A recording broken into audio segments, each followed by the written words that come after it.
I grew up in church. I was one of those perfect Christian kids who tried to do everything right, reading my Bible every day, going to church 2 or 3 times a week.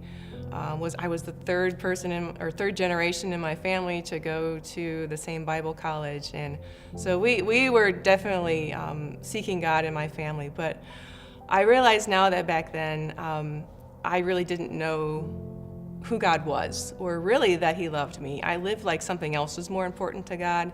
I lived like what I did for Him was the most important, and not sinning, and most of all, trying to convert non-Christians to become believers.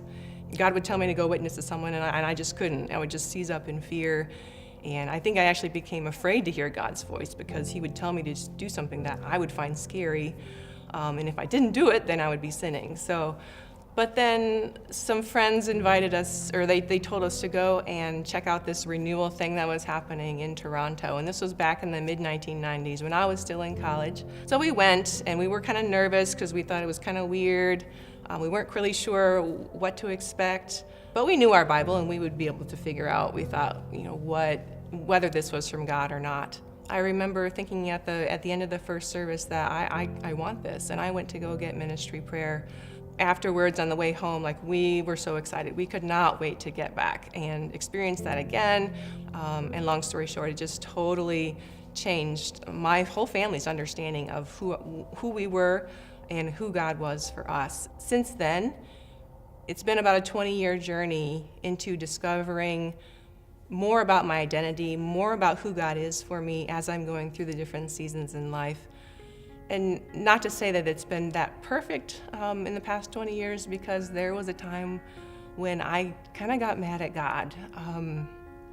My aunt had cancer, and she struggled with it for a long time, and we had some folks tell us that they believed that God would heal her, and so I really held on to that, and thinking that God would eventually heal her, but then He didn't, and she passed away, and so I didn't really understand why.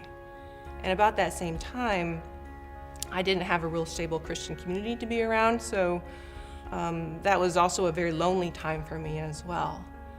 And that season in life ended up lasting about 7 years. Even in the midst of that, I found out that even if I get mad at God, He does not get mad back at me.